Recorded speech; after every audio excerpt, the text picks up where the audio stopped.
Trader Joe's review time. Every Middle Eastern product that I can find at my local Trader Joe's. You know I'm a big Middle Eastern food guy, so I have very high expectations here. Let's try them all out and see what I think. Starting off with Trader Joe's original Bamba. This is a snack that I grew up eating when I went to Israel, so super excited to actually find it here.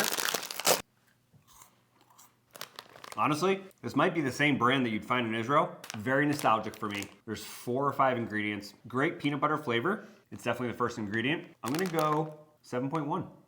Trader Joe's Bamba with hazelnut cream filling.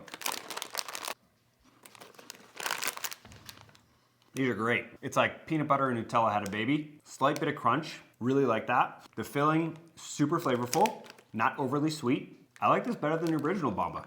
I'm gonna go 7.3. Moving on to their hummus. We're starting off with the organic hummus. Let's try it out. Personally, I don't love the amount of citric acid in there. Even though it's the last ingredient, it's kind of the first thing you taste. A little overpowering, but it is smooth. Does have a good flavor. I'm gonna go 6.2. Roasted garlic hummus. This one's even smoother than the organic original one. I know I should be tasting this with bread, but I want to taste it as is. I got a lot of bread to taste coming up. Again, citric acid right off the bat, it hits you first, but I do really like the roasted garlic flavor. It's not like a burnt garlic, it really does smell like how you would roast garlic at your house. This might be better served warm. I'm gonna go 6.5. Mediterranean style hummus. I really like the look of it. The garnish is really nice, has some pine nuts, could help maybe toasting them. Roasted bell peppers, some maybe like dehydrated parsley and a little bit of olive oil on top. Let's try it out. Definitely my favorite hummus so far. Has less of that citric acid flavor. I like the addition of the bell peppers and the pine nuts on top. Like I said, pine nuts could definitely be toasted, but they're still pretty good. A little bit of crunch. I'm gonna go flat 7. This one's definitely a little fusion. We got chili crunch hummus, beautiful on top. Let me get some of the oil. Super smooth on this one. I love the consistency. It's spicy, it's crunchy, creamy. I really like how the chili crunch kind of takes over the citric acid flavor because there's an extra amount of oil in there, kind of balance it all out. I really like this one. Probably my favorite so far, 7.1. Roasted red pepper hummus, again, really nicely garnished on top. Normally I'm a purist when it comes to hummus. I don't like vegetables being pureed into the hummus. I think the hummus should speak for itself and you can garnish it on top how you'd like. But let's see if this can convert me. It's just too sweet. You got roasted red peppers in the hummus, then you got more roasted red peppers, super sweet on top. I'm just not loving this one. Too sweet for me. I'm gonna go 5.9. Garlic spread dip. This is the equivalent to toom. Super excited for this. This is really good. Super garlicky, but not overpowering. Consistency is great. It's nice and thick. You use this as a spread, as a marinade, tons of different ways to use this. I really like this one. It's not as good as the original toom, but I'm gonna go 7.5. Tzatziki, it's up next. Really like how, if you could see, cucumbers are left shredded, but in there. They didn't strain them out or anything. And they look like they've been salted before they actually made the dip, which is the right way to make tzatziki. Let's try it out. That's really good. I mean, it could benefit from maybe a touch of salt, but you can add that yourself. It's a really good store-bought tzatziki. Flat 7.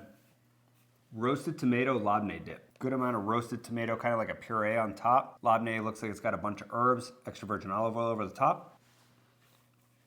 Whoa, tons of flavor going on here. Very well balanced. I really, really like this one. I'm gonna go 8.1. Schug sauce. This is one of my favorite sauces of all time. Let's try it out. Tons of flavor going on in here as well. Super bright, acidic, good amount of spice, but not overpowering. I really like this one too. 8.3. Moving on to a couple of their salads. First up, we have tabbouleh. Really like the amount of fresh herbs. Everything is just kind of bright in here. It definitely needs some olive oil, a little bit of salt, and I think the bulgur might be overcooked. Kind of gummy. It doesn't eat very well. The herbs I love, overall flavor and texture, I don't really like at all. Let's go 6.1. Balela. It's a Middle Eastern chickpea salad. They added black beans, which kind of weird, but I like black beans, so let's try it out. Very flavorful, seasoned correctly, good amount of salt. Again, could use a touch of olive oil maybe. The black beans are kind of weird in it. It just doesn't go with the chickpeas, I think, with the flavors that are in there. But overall, pretty good. I mean, I could use this as a side dish and no one would ever know that it's coming out from here, from Trader Joe's. Really good, I like it. Let's go 7.2. Next up, we have a rice cauliflower bowl. This is in the frozen section. It has sweet potatoes and a tahini sauce. Let's try it out. Overall, it's pretty bland. The sauce, can't even taste the tahini. The tofu obviously has no flavor. The chickpeas, a little bit dried out. And the sweet potatoes, unseasoned. Not really liking this one. I'm gonna go pretty low. I'm gonna go 4.8. Chicken shawarma bowl. It has basmati rice, shawarma seasoned chicken, red bell pepper, spinach, pickled red onion, and a creamy garlic sauce. Seasoned really well. It has that creamy garlic sauce, that toum, as you already know I love. The shawarma chicken, cooked really, really well. I think it's like some dark meat, so it holds up to being cooked in the oven or cooked in the microwave. The rice is actually cooked really well. I really, really like this one. I'm gonna go 7.2. First up in our bread category, we have Turkish style samit bread, or samit. I don't know if I'm saying that wrong, I'm sorry if I am. Super excited for this because I've never even heard of this type of bread. Let's try it out. Beautifully made. All I did was pop it in the oven for a few minutes to kind of re-crisp and reheat it. It's in the frozen section. Bread is great, especially for a frozen bread. It looks beautiful, tastes really good, great crunch, good chew, and tons of sesame, which I love on bread. I'm impressed. 8.2. Egyptian style sourdough called baladi. It's very similar to a pita, but I mean, look at this. This looks restaurant quality, right? I mean, wood fired, everything you're looking for. A little bit of crunch on the outside, great chew. Maybe could benefit from a little bit like olive oil and flaky salt on top. Could use a little bit of salt. But overall, this is a great piece of bread, especially from the freezer. This might be my new go-to instead of using pita. It's a little bit thinner, but still super fluffy and chewy. I really, really like this one. 8.3. Turkish-inspired stuffed eggplant, and this has ground beef, tomatoes, green peppers, and seasonings. This smells incredible. I hope it tastes as good as it smells. Let's try it out. I'm let down. It smells great. The flavor's okay, but there's like no salt. That's all it needed. Every flavor came out. You get more pepper flavor, more tomato flavor, more beef flavor. The eggplant is just kind of there. It's cooked really well, super creamy. You get a little bit of spice from the chili peppers. The overall amount of spice is spot on. Just need a little bit of salt. Pre-salting, you're looking at like a 5.8. I mean, you can't taste anything. As soon as you salt it, this bumps up to like a 7.9.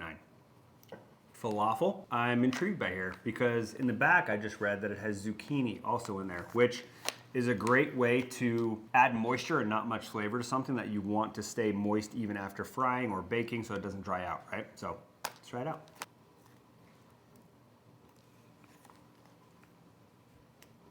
My only issue with this is that the 2 heating instructions it says on here is either microwave, which luckily I did not do microwave because it would have even been drier, but I baked them in the oven and it just dried them out. It doesn't really get too crispy, where they should definitely add something about frying because this could benefit hugely from a fryer. Shallow fry, deep fry, whatever you want to do, but I highly recommend frying these because the flavor is spot on. The spices in there are not overpowering, but they're there, and it's seasoned really well with salt. It has a little bit of sesame seeds in there, and this could get really crispy and really moist on the inside. Because the flavor is so good, I'm still gonna give it a 7.5. Middle Eastern style kebabs. They look okay. They smell great.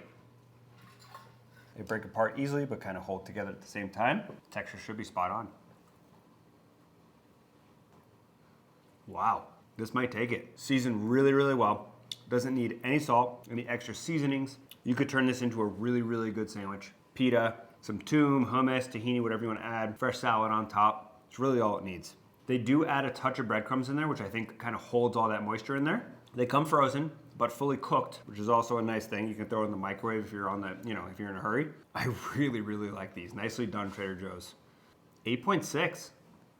Here are my top 3 Middle Eastern products that I found at my local Trader Joe's. In third place, we have this houg sauce. It's a Yemenite hot sauce. Really, really good. Not too spicy, but just spicy enough. Second place, we have the Egyptian sourdough baladi bread. It's like a really, really high-end pita. And then in first place, my favorite Middle Eastern item of the day from Trader Joe's, the Middle Eastern style kebabs. So get some of these products, get all of them. Let me know what you think. And what should we review next?